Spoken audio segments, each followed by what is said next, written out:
Everybody, welcome to another episode of ArmTalk. I'm your host, Jody Williams, and today I got an OG as my guest today, Mr. Florida's own Chuck Westberry. Chuck, what's up, man? How you doing? Welcome to the show. Absolutely, buddy. I appreciate the spot today. That's for sure. Well, good. So before we get on to the meat and potatoes of why we got you on here, tell us about yourself. How long you been pulling? Because I know, if my memory serves me right, it's an arm wrestling family because your sister, who's also an OG puller, Beth, was real monumental back in the day also. So tell me how y'all got started in this sport. Well, we started, I just figured out I was good at it when I was like 14, right? But at 14, I was 225. So Dad started taking me around to beat his friends when I was 14 years old. Well, then by the time I was 16, I went to my first real practice. Team Jacksonville had a team. Ray Taglione was the coach. And I went to a few practices. I didn't stick with it then because I was playing football. I had a weekend job. I went to school all day. So, and actually, hell, I might have been 15. So my mom was taking me to the practices. It was just a lot. Right. I never did a tournament. I got some basics. And then 10 years later, after I graduated high school and everything, I was in the gym and I met a guy, Lee Walker, which I played football with his cousin. Well, Lee's an arm wrestler, and he was pretty good in his day. And he told me, he's like, man, come to practice. So I went to practice, and it was all those guys that I trained with when I was 16, and now I'm 25. So then just got sucked in. And then as I really started, I went to my first tournament, and then I told my sister, who was 10 years younger than me, who was 15, I was like, you can do this. You're strong, too. You can do this. And so she started about 6 months after I did. And, yeah, man, we've been doing it a long time. So you figure from 16, it's about 34 years, roughly. Yes. And, that's remarkable because I didn't get into the sports till I was 35. So, and I'm 48 now. So it's kind of like, you do the math and stuff. That's a lot of wear and tear on the arm. But it's also, I have to say this, it's a lot of knowledge on the table also. Well, I feel like that's what I have now. I've had some wear and tear for sure. Like I'm waiting to get an MRI next week on my shoulder. It's banged up, and the doctor asked. I was like, "Listen, man, I played football, I power lifted, I arm wrestled for 30 years. I know what I did. Can't tell you the day I did it, but it's just years and years of wear and tear. So, I'm sure there's a rotator tear in there, or 10. Who knows? Well, let me pick your brain for a second. What is it about this sport that, even though we get hurt from it, you still want to go out there and go, yeah, I got to keep going. I got to keep going. You'll take a few months off, give or take, and all of a sudden you go right back into it. And what is it about this sport that just makes people just, cling on to it? I tell all of my guys, I've been running Team Jacksonville for 15 plus years. Yeah. My first thing I tell them is like, you're not a smart person to do this. You're not. I love the sport, and I tell everybody you're not smart, and I'm king of the not smart people because I've done it this long. So, because you've done it a while now, the average. I would say the average longevity is 5 to 8 years, on average, and then anybody over that is just kind of amazing. Yeah, and I'm like the second in line for longevity as an active puller. Chris Rusakis is first. And he was pulling in the late 70s with Bobby Hopkins and all them guys. So, woo, yeah, man. Yeah, crazy. So, no, I just think I tell everybody there's no in between. You either love this sport or you don't. Because if you don't love it, you're never going to deal with the pain. You're never going to deal with any of it because there's a lot of pain. There's pain when you start, and then at my age now and the issues I'm having, there's pain because I have wear and tear. So, and I still train these guys every week. I'm not letting them hit me, but I'm like, the newbies come every week, and I'm like, I feel like that's actually my forte is I'm very good with the beginner. Right. Guys on my team who say Daniel Worley, for instance, I feel like I'm an elementary school teacher. He's a college educated teacher. Basics, I'm very good at that. I can explain it well. Daniel goes to angles and degrees and all this kind of stuff. So it's above my league. I can understand it when he says it to me, but I can't teach it that way. Well, there you go. So we got Carl Stanley's in the chat. We got Paul Stevens. We got the Drew 24. We got Dan Plexman. And they're all saying, what's up, everybody? Hey, Chuck, they giving you the nod, man. They're saying what's up to you. Yes, sir. Yes, sir. Now tell me something about Florida arm wrestling, because now there's this big boom. Like when I got into the sport, and on the tail end of 2014, there was the Northeast Meshes Board. There was Yep. people using Velcro straps. There was Arm TV, and then it seemed like after a while, kind of, I wouldn't say died or dipped down, but then it just had this big, enormous boom in the last 5 years. So what's Jacksonville arm wrestling like nowadays? Jacksonville is kind of crazy, man. I have more than 50 people on my team. If everybody showed up for practice, there'd be 50 plus. My average, though, is 15 to 20 every week, with at least one new person every week. Right. And so it's great. I mean, we have growth, but, you know, in the last 3-4 months, I've had 2 of my guys break their arms. One did it in practice. One did it at a tournament. You know, things happen. I'm glad. I hate that happened, but I'm glad some of those guys got to see that, to understand this happens in this sport. You know, you're gonna get hurt. It might not be a major injury, but you're gonna get banged up in this sport, whether it's your hand, your wrist, your elbow, shoulder. Right. I mean, my coaches, Greg Helm was one of my immediate coaches. He tore his pec off the bone, and he had to get a cadaver ligament in his wrist. You know, and that's a world level dude, and he had to go through it too. You know. Right. With my squad here in Oregon, knock on wood, when we get the new guys that come in, I'm kind of curious how you guys handle that, because for us over here in Oregon, we train how not to arm wrestle. Yes. Yeah, I Once do that. we train that first, then we can start going to the other stuff. You know what I mean? So how, like I said, if I move to Florida and I'm a new guy, you know, how would I go through the ringer as far as, you know, Team Jacksonville and all that kind of stuff? Pretty much what I do is I'm the first coach to help the guys. I don't want them to touch the table until I gave them their first 30 minutes, right? And we warm up. I explain warm-ups will hurt worse than the arm wrestling. Until you get used to those tendons getting that blood in it hurts. So I do that. Teach them how to stand, stare at your hand, never turn away from your hand, all that stuff. We go over what to do with your hands, what to do with the pin, what to do with your legs, what to do, and then the 3 major moves, right? The top roll, the hook, and the press, and kind of go over the angles. I'm like, listen, you can take each one of these moves and twist them 100 different ways. Yeah. I'm a basics guy. I could teach you a basic hook and drag or a hook and press, right? But then these other guys can tell you, well, if you hook here and drag there and push there, and that's above my league. So, right. But I give them at least the first 30 minutes. Overall, most of my team is pretty knowledgeable enough. Like, we all watch out for each other. And I tell the guys usually, I'm like, listen, arm wrestle 5 or 10 times tonight. It's all good. You're here for a reason. I want you to arm wrestle. Listen to your body, because and if they're strong, they never listen. They want to arm wrestle for 2 or 3 hours. Oh, it's a bug, man. Hurt tomorrow. I told you only 10 times. They're like, man, I'm good. And of course, on Saturday, we train on Thursday night. On Saturday, 2 days later, they're like, oh man, I can't even move my arm. I'm like, yeah. There it is. Yeah, that's like you go to a tournament on Saturday, and all of a sudden that Monday morning when you got to go back to work, you're like, damn, It's bad. And now, like I said, with my shoulders, I just went to sit down nationals, and a lot of side pressure, a lot more than I'm used to using, because I use my weight in stand up, and that's why my shoulders are banged up now. The side pressure just inflamed everything in my shoulders, so now I'm waiting to get to the doctor. So okay, so let's touch base on that, because one of these years, I'm considering going out to a sit-down tournament just to say I did it. Yes. Tell everybody out there, what's that? I mean, aside from just, you sitting down, explain the difference between the two other than the obvious. I can tell you what I know, and I've only done 2 sit-down tournaments in my whole career, and they've been in the last 6 months. I did Alabama State sit-downs, and I did the Nationals in Virginia. Okay. I love it. I thought it was awesome, and it's because it's something different for me. Just something that excited me because it's different, right? Right. I've been so long.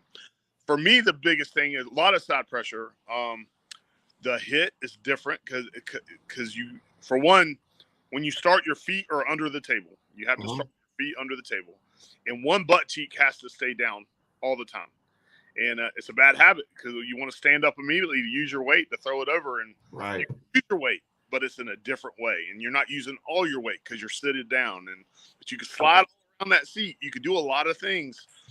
We did sit downs. 3 of us went, me, Kevin Sams, and Mike Moody. We went to the sit down nationals, and we did right-handed first. Well, we watched those guys arm wrestle right-handed, and I think I took 4th in the Masters. But by the time we got the left-handed, we felt like we done learned a whole new lesson because we watched those guys do the stuff they were doing, how they were sliding on the table. Because I do have a sit-down table here, but we've never had no one show us properly how to do it. So, okay.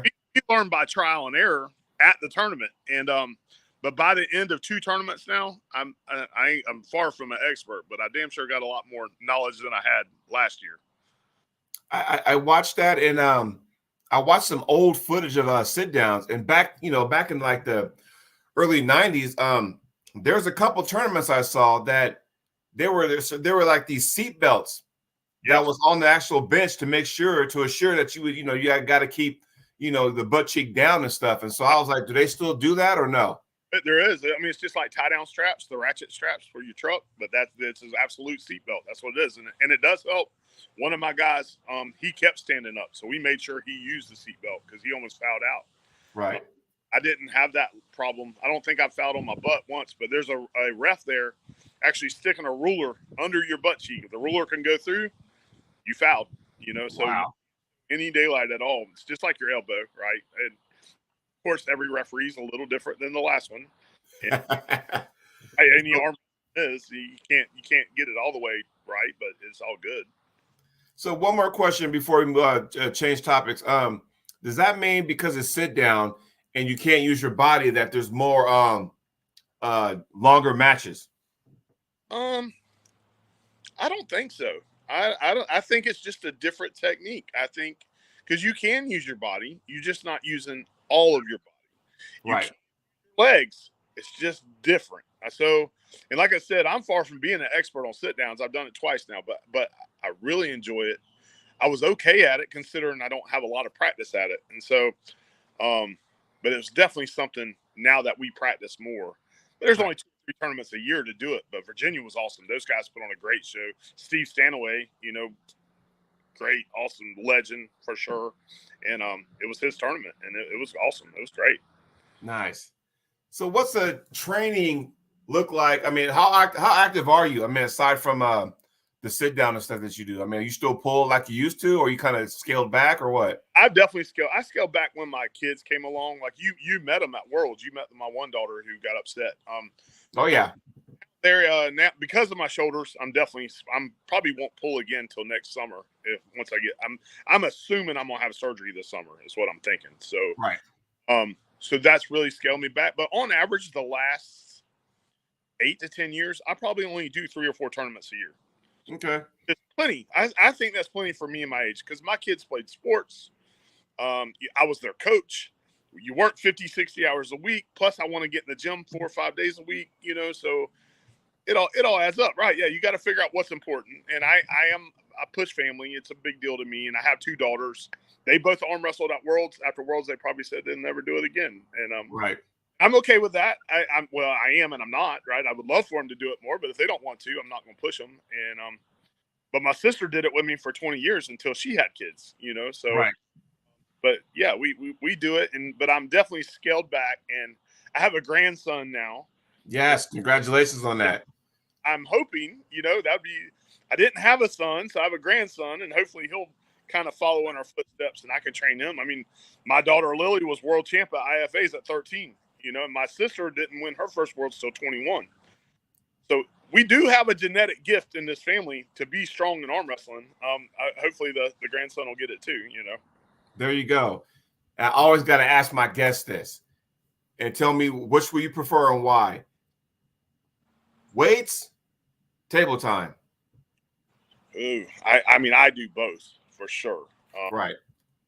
I like weights. You're not going to be a good arm wrestler unless you get table time. Right. I am all about weights. I've been I was a power lifter at one time. I help a powerlifting team on Sundays now. I like weights, and I like cables, and I like rubber bands, and I do the old man workout now. I might not lift 400 pounds no more, but I'll do 100 times. You know, I mean, I have changed everything in my workout because my body don't react the way it used to. But I can't say I could say I like weights over table time, but you will never be a good arm wrestler unless you get on that table and learn. You know what? I'm glad you brought that up because, you know, here I am at 48, and sometimes I get sucked. I start drinking the Kool-Aid, and I get sucked into some of these guys on these internets and all these social medias lifting this much. And I say to myself, oh, I can do that. And then I go in my garage and I start to do that. And all of a sudden it's like, it's just so much pain. I'm like, you know what?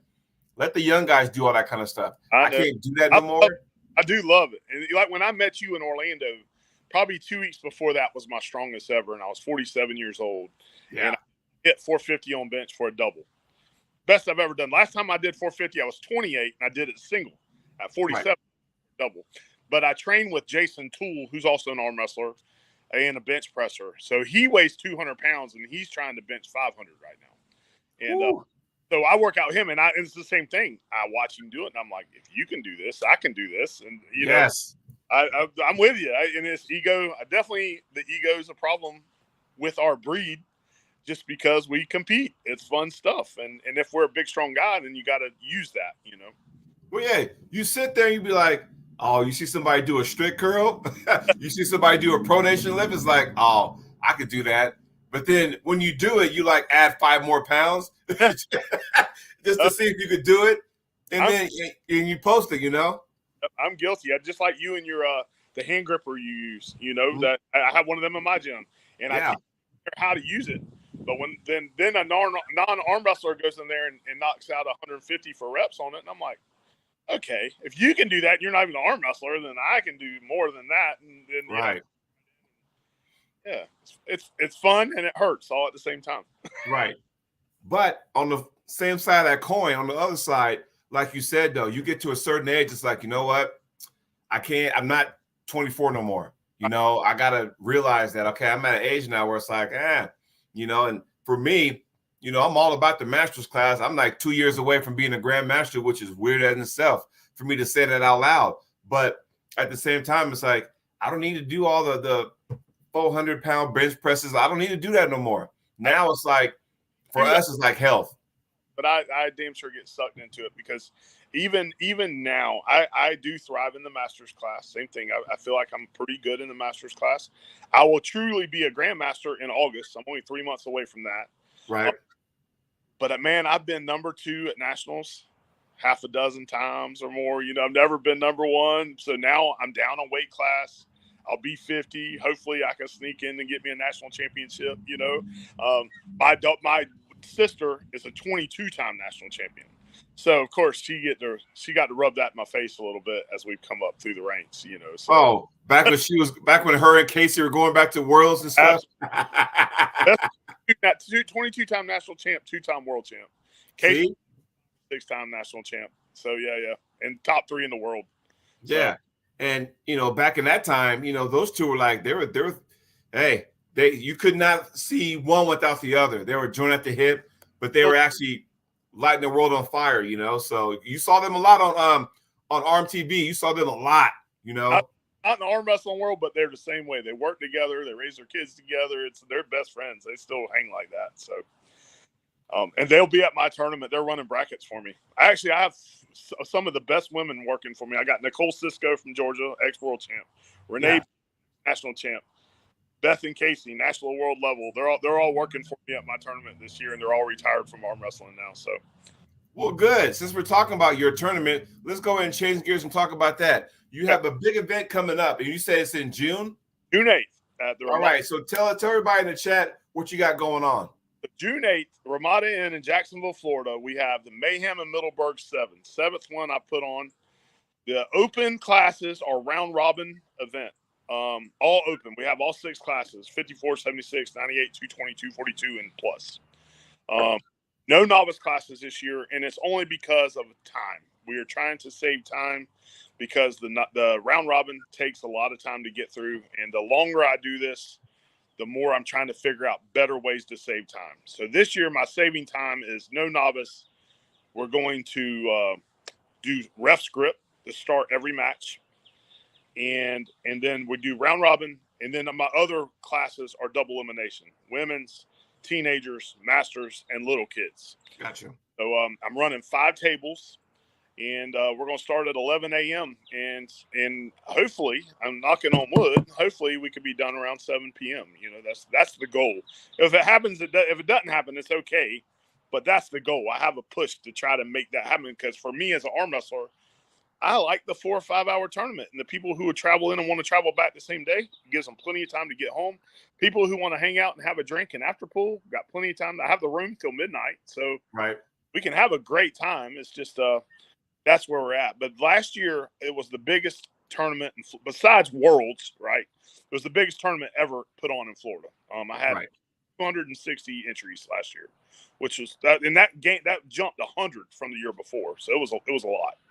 And it's great. So after this year, though, I'm going to decide, do I need to turn this into a 2-day event, or do I need to do what LeRae Jenkins does and do 1 or 2 weight classes one weekend, pick another weekend to do another 2 weight classes, another weekend to do it. And he's got a great system. He's doing his thing, and his is all invitational.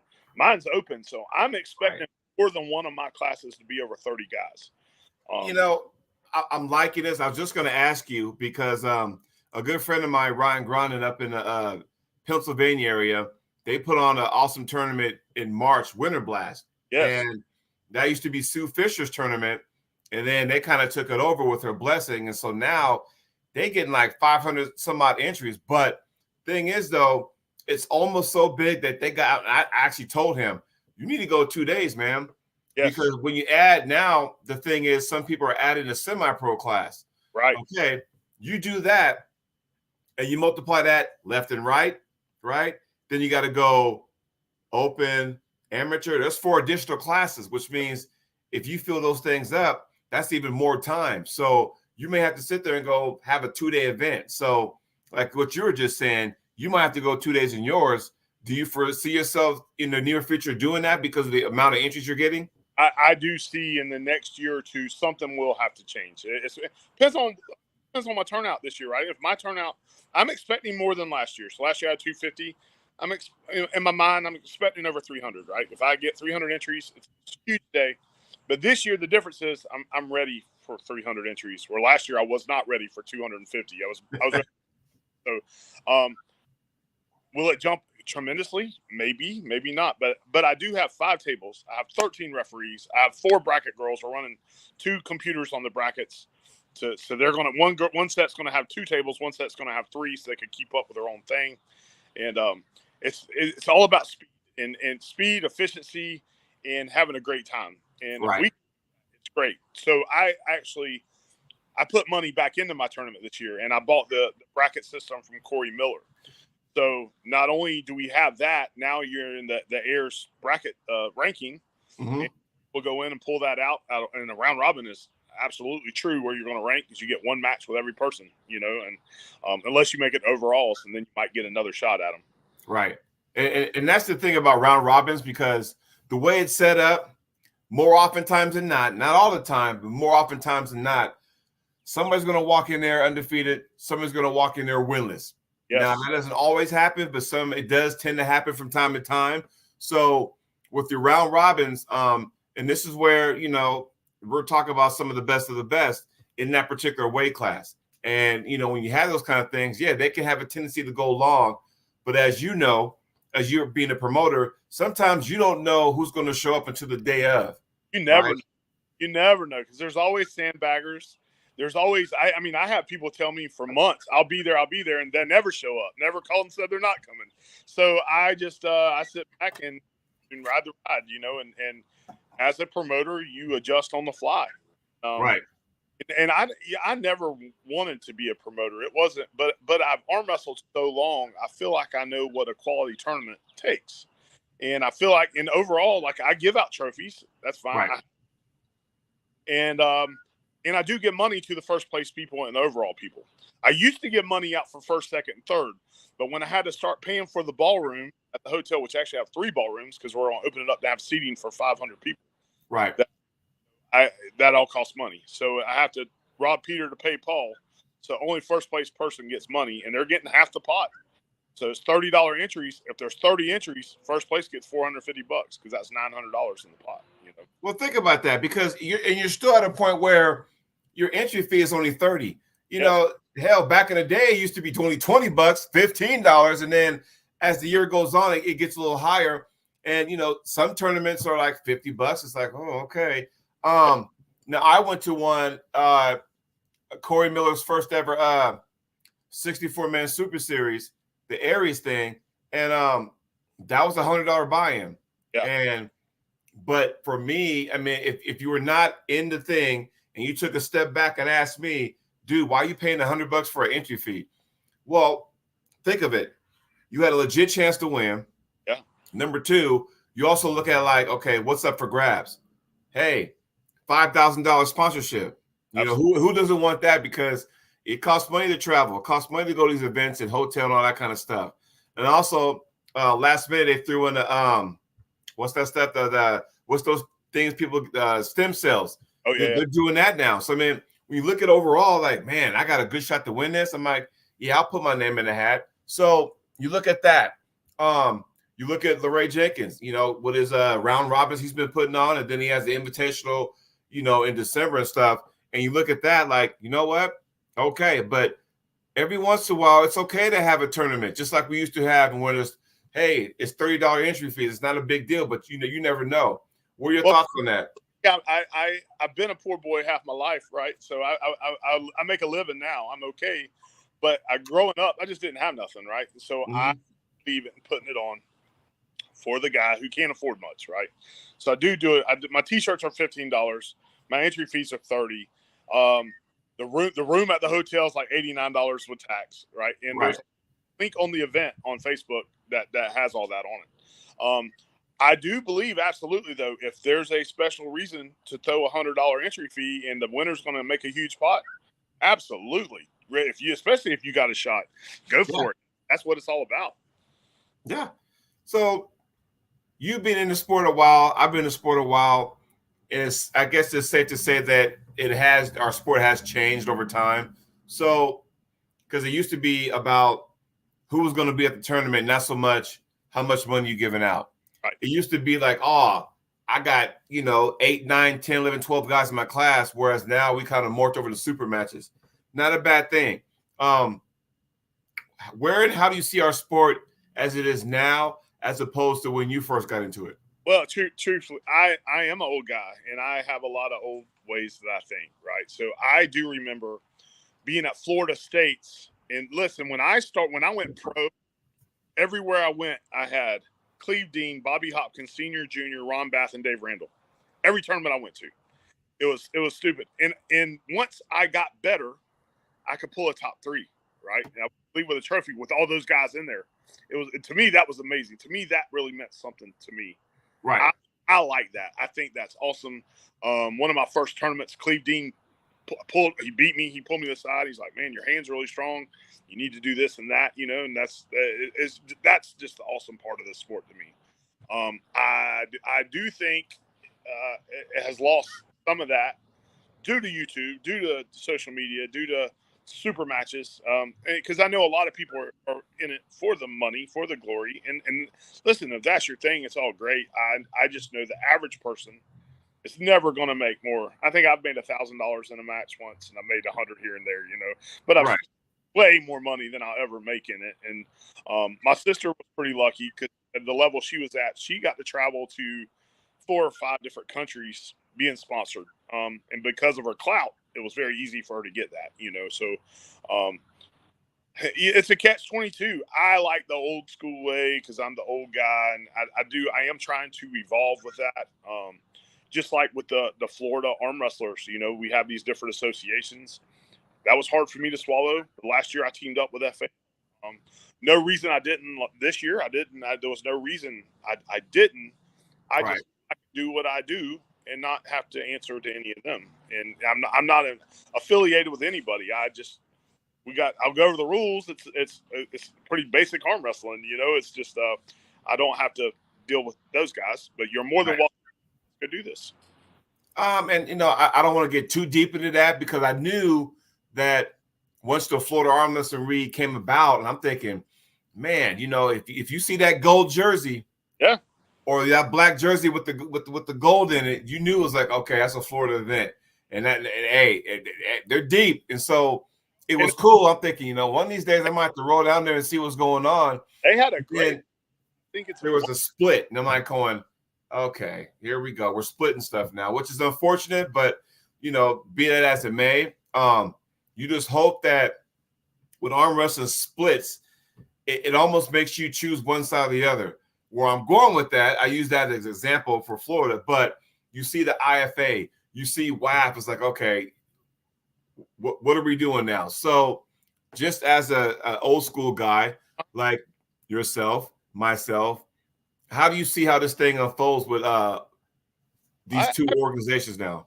Oh, I mean, it's going, and they have their own people on each side, and I was on Brandon Morse's podcast last night, and even he posted, or he said out loud, I want Chuck's event to be the neutral event of Florida, and everybody come and hang out, and hopefully there's no ruckus, and there won't be. I mean, I'm not going to allow that. My kids are there, my grandkids are there. My event is absolutely a family event. That's what I sell for my event, and but it's like any business. When there's money to be made, there's gonna be people going against you and going against everything, right? I mean, that's right. Part of the business. It's nobody is gonna ever have a true monopoly because somebody's gonna try to come after them, and you can't blame entrepreneurship. It's all. I have no issues with making money. I just do it my way, and it's right or wrong. Just like whether they're right or wrong, I do it my way, and I'm cheap, and I just want to do it for the arm wrestler, right? I told everybody I don't do it to make money. If I could pay my bar bill at the end of the day after I feed my kids and my wife and we have several drinks, great day that day. If I make my couple $100 and I paid the bar bill, hey, we had an awesome day, and it was on the house because we made a little bit of money that day, and that's what it's all about. Right. I feel sometimes kind of like slighted in a way, and I'll explain what I mean by that. So, like I said, I got in this sport on the tail end of 2010. And, back then, nationals was a big thing. It was important, because then it was like, oh, I want to be on Team USA, Very important. That's I feel like you win a states, you win a nationals, you go to worlds. That's the old. Right.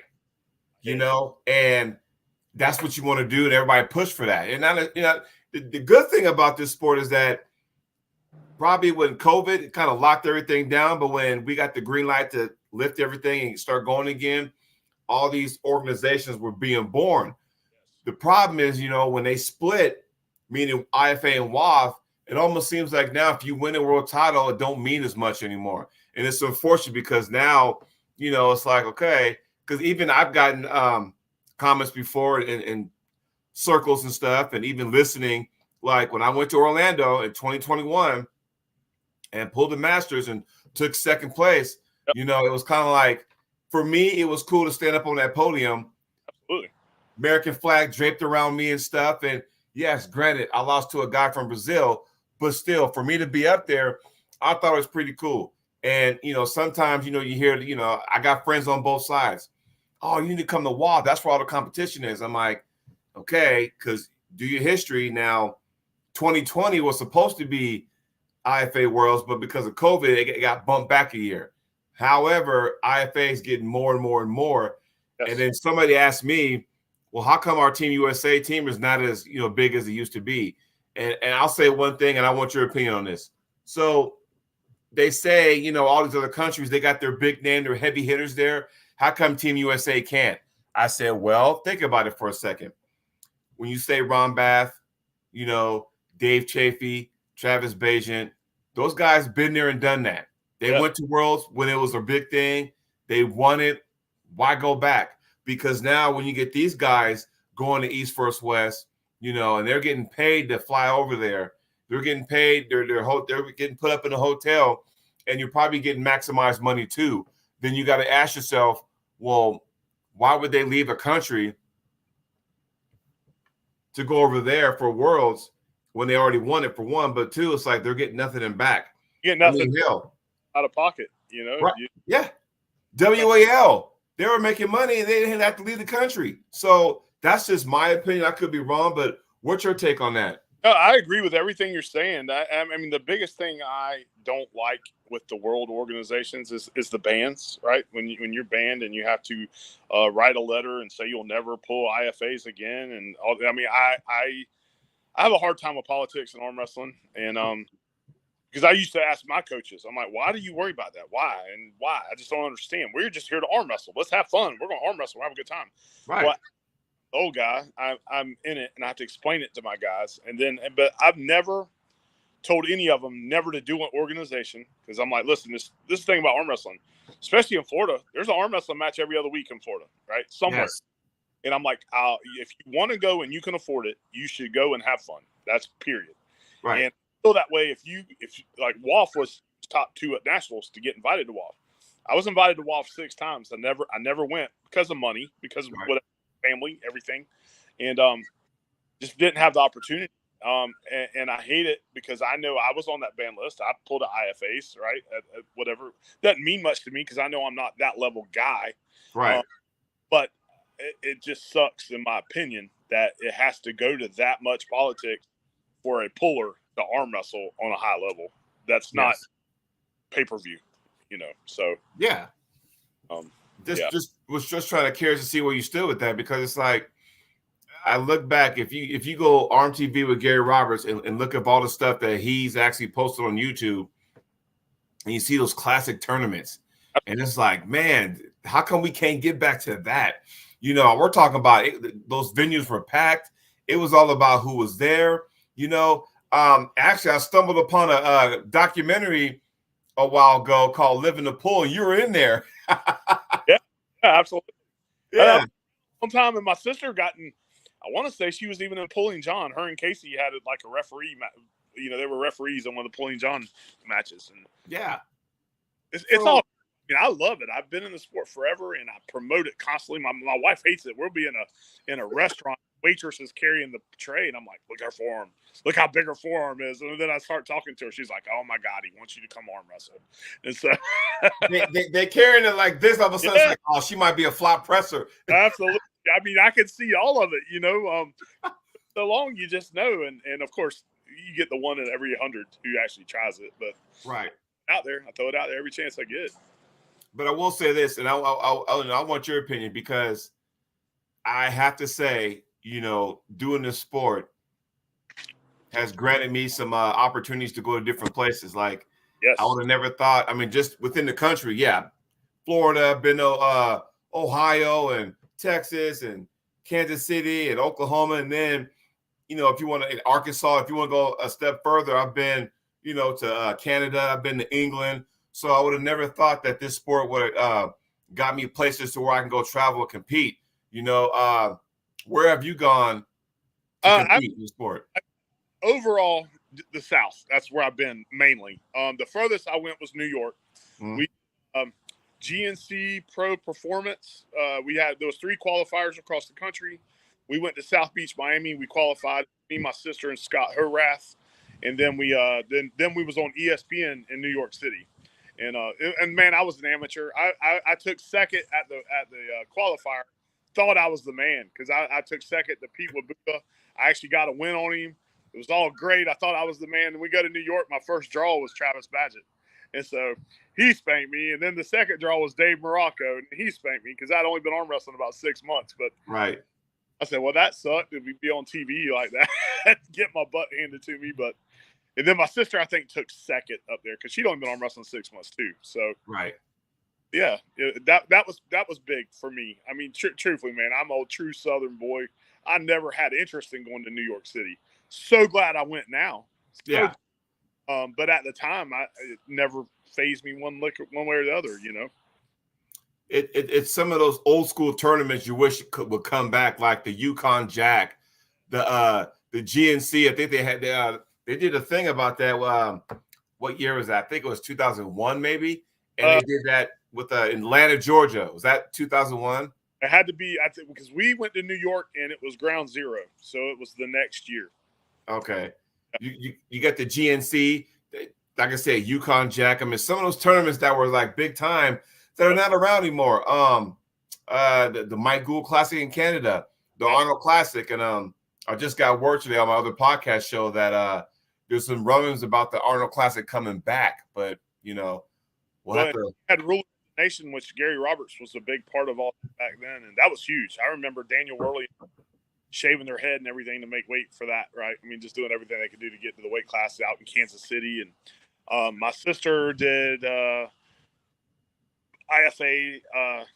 Was it IFA? No, it was Wall. It was my sister and Jeremy Pappy. They did Wall in Vegas and Louisiana. And so, my claim to fame is I've gotten wins on a couple really good guys, but I've trained a lot of really good guys. Right. So I could take that. I wear the coach's hat when I can. I love to compete, but I'll wear the coach's hat too. Well, it's always good too, because then you kind of sit back and once you put your 30 plus years in the sport, and it's like, okay, I can't be as hungry as you young bucks now. However, I can teach you guys. Absolutely. And then when you watch them compete, you're going, okay, that's good. That's good. That's good. Do with that. Yep. Even my daughters, right? They do it all perfect. They can have a pretty top roll. They can do it all. Can't tell you one thing they're doing. They do it right because they've done it since the day they was born. So that's their claim to fame. They have a good hit and a good top roll. Nice. So do you put on one tournament a year in Florida? That's all I do. We actually I'm helping with another tournament in September. Mm-hmm. One Artem and another arm wrestler throwing a car show / tournament / several things. And so we're going to do that in September. But for me, one tournament's enough. I start looking for sponsorship come January, tournaments in June. Then I take the last 6 months off. I don't deal with them. I like throwing tournaments, but after my tournament, I'm done throwing tournaments for a while. Right. I don't know how the people do it. The Florida guys who do it every other week, I would go crazy. I couldn't. It's rough, dude, because my wife and I, we put on a tournament once a year in June also, and ours is June 22nd, and it's like, it's a foundation tournament, but it's like, man, I mean, just trying to make sure, do we got the bracketeers? Same thing with you. We got Corey Miller's bracket system, all right? Do we got tables, but do we got enough referees? Then it's the venue, hotel, the waivers. Now, it's a lot more stuff than people realize, so it's one of those deals, Your foundation one for your son? Yes. Awesome. That's awesome, man. Thank you. I teamed up with a nonprofit as well. I teamed up with Warrior Peace, and it's a veterans organization, so they're getting half of my profits. Nice. So it was truthfully easier to get sponsorship when you're asking for veterans, and and the guy actually arm wrestles now with his wife, and his daughter's going to sing the national anthem at my tournament, and so it's all good stuff. Oh, nice. See, there you go. And when you kick things off, there's nothing better than having somebody singing that national anthem to kick things off. And all of a sudden now, the only thing that sucks is that if you're a super heavyweight and you pull the open class, you're going to be sitting for a while, because normally it's always the lighter classes first, but it's the amateurs that go. Yes. However, lately I've been seeing the open class go first and then the amateurs. And so I'm wondering, what's your take on that? That's the way it was when I was younger. When I was an amateur, the amateurs had to watch the pros, and they told us, watch the pros, make sure you don't get into a bad position, and blah, blah, blah. And then it seemed like as I became a pro, they started letting the novice go first. And I was like, what in the world? I'm still waiting. So at least this year at my tournament, there is no novice, but we are going to start it where I think we're going to start whatever the biggest class is. We're going to start on 3 tables, and then 2 tables, we're going to start the teenagers, the women, and the masters. And okay. Yeah, we're going to be just knocking it out as fast as we can. I'm glad you guys can change, because and I know it was like, all right, 154 class, get ready, 76, 98, 242, 220 if you had it, 243 over. You're like going, dude, I'm in the supers. I got to wait this long. And so there's that, you're not as hyped as you were because you didn't sat so long, and, or if you're that 198 puller and you're like, okay, do I go to the bathroom? Do I get something to eat? Do I not? There's always something, you know what I mean? Last year, 98s was my biggest round. It had 18 guys in it. So you do 18 times 17. That's how many matches we had for that weight class. And so it was big. It took a while, that's for sure. But hopefully we just have a better system. That's the whole game anymore now. Better system, more efficient. Let's move. In 5 tables, like you said, with referees, I have 13 referees this year. So I have 10 on the tables at all times. And then as those refs want to arm wrestle their weight class, I have 3 backups to roll into it. So it's expensive. I'm spending a lot of money and people this year just to make this happen. And so hopefully it all works out in the end, you know. Now that's smart, because when you have referees that still want to compete, yes, it's hard just to referee and not compete. Trust me, it is hard, you know. Referee and compete, because your brain's, you got to flip it around, because as a competitor, everybody cheats. If you ain't cheating, you ain't trying, right? You got yeah. You know, which is why, like, for me now at my event, I don't want to compete anymore, because trying to be a referee, trying to be, you know, a director, trying to be a competitor, it's all different, because it's like I don't have that switch to flick on. Okay, now I'm a director, making sure, hey, bracketeers, are you okay? Do y'all need any water?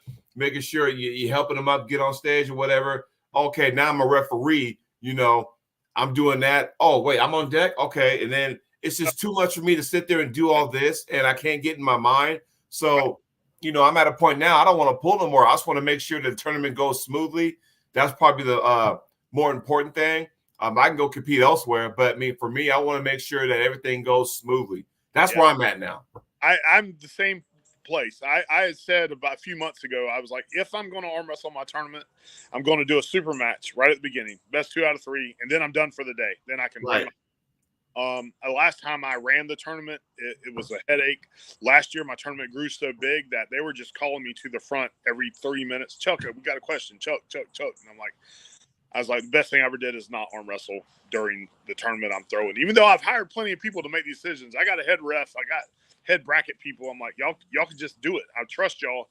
And, you know, number one rule, like, we don't do replays on the video.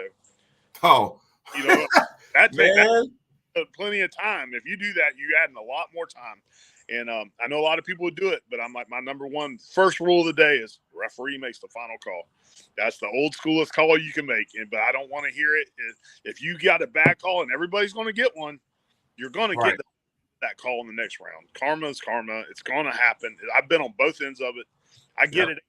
Get the bad call, or if it knocks you out of the tournament, I get it. But I just don't have the time to look at every video, because some people want you to look at every one. And well, then if you do every single match, now here you are like 1 a.m. Yeah, we're about to be done now. I'm like, there should be no reason why a tournament ends at 1 a.m. I've been to them. Florida State's was there a couple of times. They had ran 2 tables and like 200 entries, and it was just nuts. It was nuts. It was 1 a.m. Started at 1 in the afternoon. And that's the kind of stuff I'm looking at. Even running round robin, I'm like, we can be faster. We can be done at 7, 8 o'clock. We just got to, because as after running round robin, a double elimination is a fifth of the time. You can run a double elimination tournament so fast after you run around robin. Right. So, now, is it because you got more tables, or the fact that you're pushing the time up to 11 a.m. start time?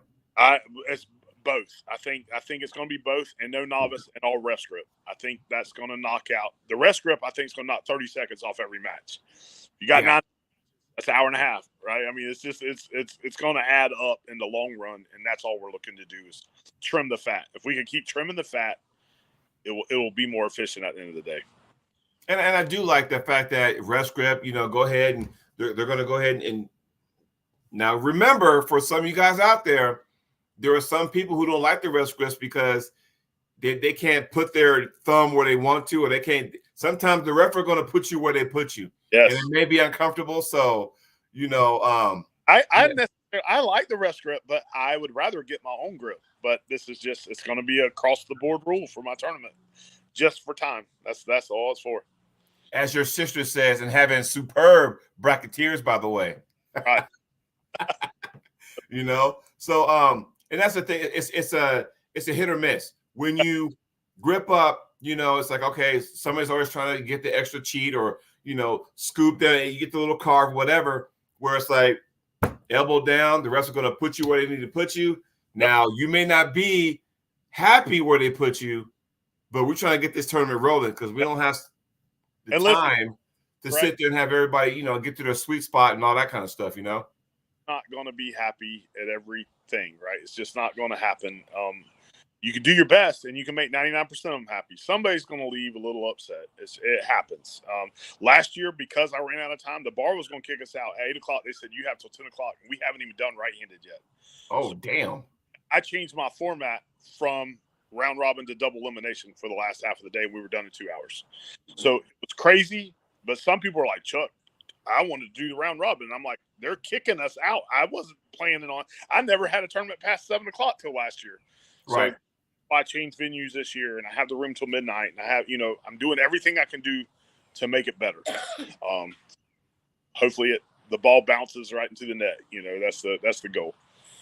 Well, it kind of goes back to what you said earlier in the show, what you might be doing, because you said LeRae Jenkins with his tournaments in Tennessee, yes. He's going to be like, all right, I'm going to do this weight class this week, and I'm going to do this weight class another weekend. That way, you can still have that. But at the same time, you're not, pressed for time. And you said you might even, entertain that, right? Oh, absolutely. After this year, we're going to make decisions and see where we're at. We might turn it into a 2-day event and do a Saturday and a Sunday. Do right in one day, left one day. Just depends on what this year looks like. Last year we had an eye-opening experience with the 250 entries, and it went way later than we thought. So This, I'm geared up for more people.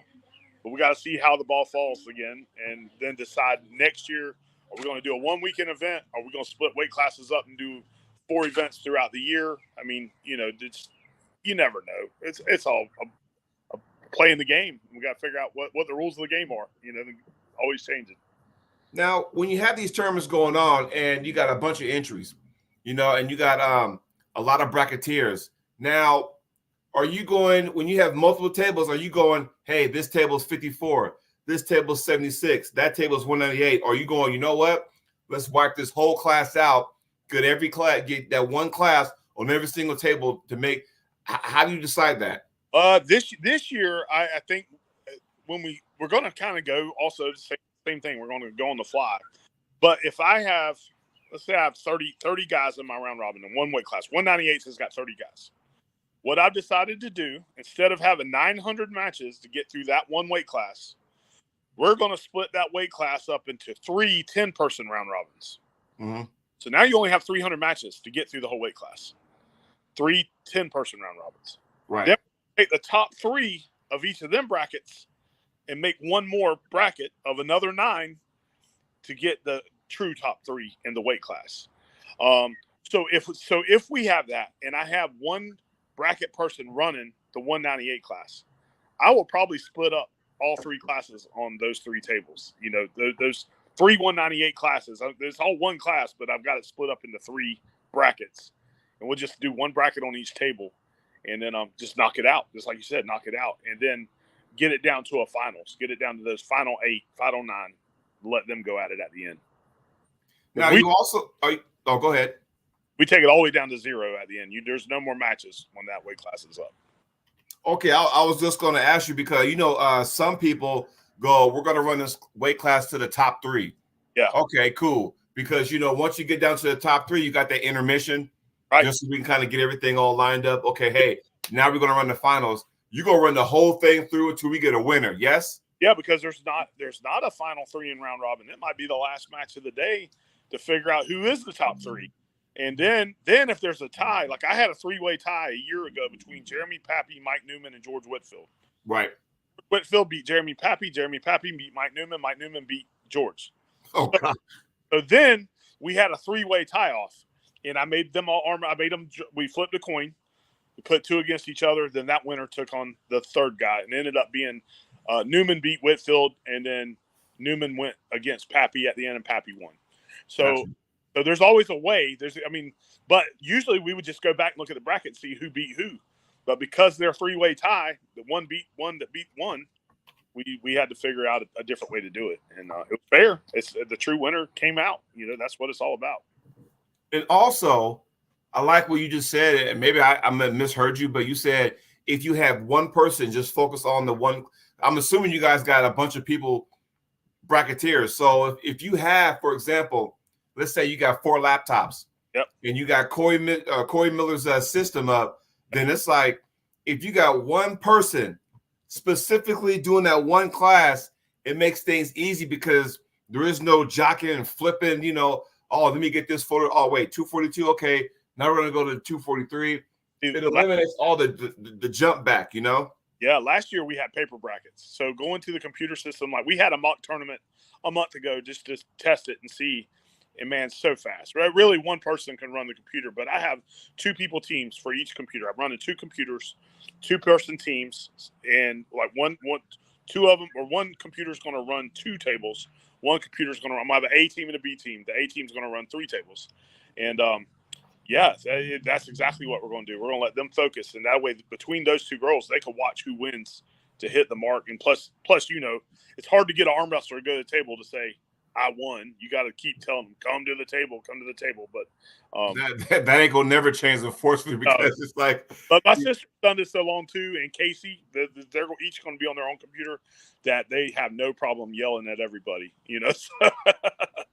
I am frightened because I do not want to be on a receiving end of them yelling at me. So that would be everybody who's going to participate in June.